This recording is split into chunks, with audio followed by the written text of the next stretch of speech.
Hey there, Dr. Lane here with Elemental Natural Medicine.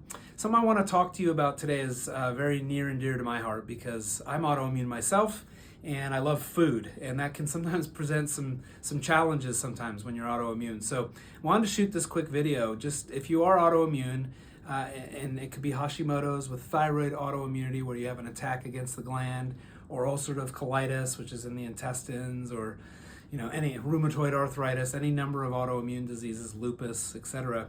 There's some basic rules in terms of how to go to your safe spot, at least initially therapeutically with your diet, because often that's a starting point for us in lifestyle medicine, is really helping people make some significant lifestyle and diet changes to get healthier. And so one of the things that when I work with a lot of autoimmune clients is we look at food and we start wondering, well, what about food? What do I do? What am I eating?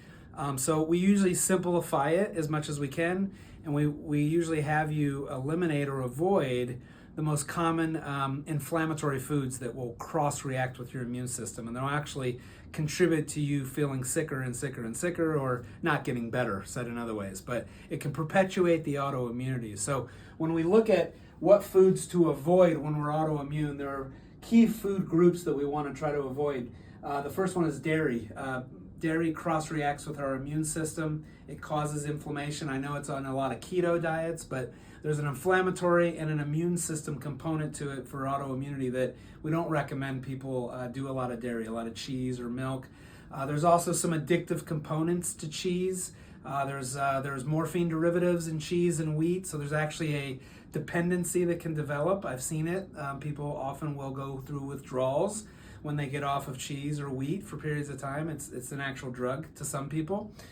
So that's the second category, is usually gluten. Gluten means glue in Latin. That's in your wheat to keep the wheat together. It's in a lot of other things, by the way, like stamps, licking stamps, and other things. But gluten is definitely a food that causes a lot of problems with the immune system. And the obvious thing is celiac disease, which is gluten intolerance. But a lot of people are gluten sensitive, but they don't have celiac disease. They just don't handle gluten well. So very few people I know have a gluten deficiency, right? Gluten is a big problem for the brain, the gut, and the skin, the immune system. So it's a food we want to avoid. Nightshade vegetables are another food group for some people, particularly with RA, rheumatoid arthritis, and other autoimmunities. These are vegetables that grow at night that are pro-inflammatory.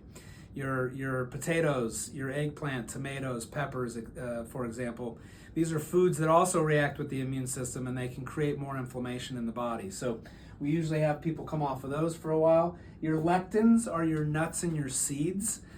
Some people's immune systems react to these types of foods. So food and autoimmunity can be a gray area. There are two priorities for us, these two to start with.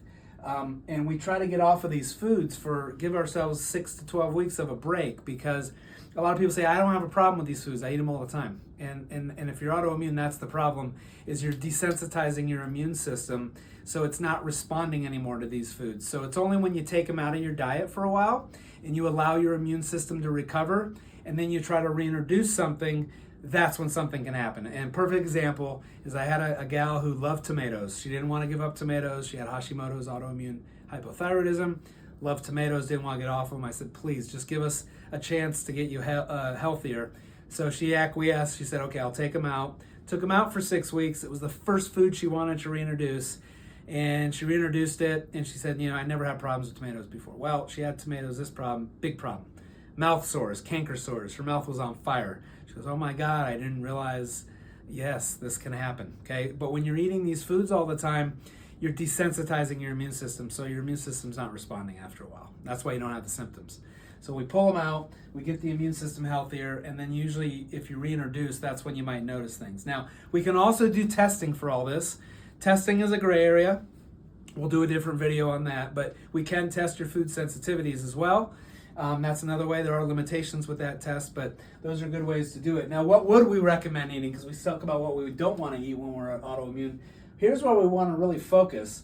Lean, clean proteins. Plenty of that. Animal protein, non-animal protein. You want your grass-fed, grass-finished beef, your antibiotic-free, pasture-raised chicken as much as possible. Wild game if you're a hunter.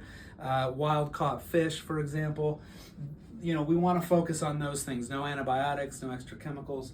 Unlimited amounts of veggies, and these are not normally unlimited. I don't say that too often, but with vegetables, we can eat a lot of those. We might want to watch which type of vegetables we're eating. Starchy vegetables might alter your blood sugar. We have to be aware of that. But vegetables in general are nourishing to the body, so plenty of those. And then clean fats. We want omega-3 anti-inflammatories. Fats help to stabilize blood sugar. They help to reduce inflammation and pain. And so we like healthy fats like coconut oil, avocado oil, great to cook with. They withstand high heat. Your olive oils are great at room temperature. And you can, depending on how you tolerate, sometimes people do ghee, grass-fed ghee, or grass-fed butter. Now, if you have a dairy issue, that may not be the best choice for you, but those are good, often healthy fats for people. And then we really want to minimize the amount of processed carbs in particular that we're eating. Focus on clean fruits. Mixed berries are a great option because they're low glycemic index. They don't spike your blood sugar. Other fruits will. So if you have blood sugar imbalances, you gotta, this isn't medical advice. You gotta talk to your doctor and see what makes sense. But if you're autoimmune, this is a good area to kind of focus on because it's going to give you what you need nourishment-wise while also giving your immune system a break from these types of foods. So hopefully that helps you navigate the world of autoimmunity and food. I'm Dr. Lane with Elemental Natural Medicine. If any of this has resonated with you and you'd like to discuss your health in more detail, please click on the link below for a complimentary consultation with our clinic at Elemental Natural Medicine. I'm Dr. Lane. Have a beautiful evening.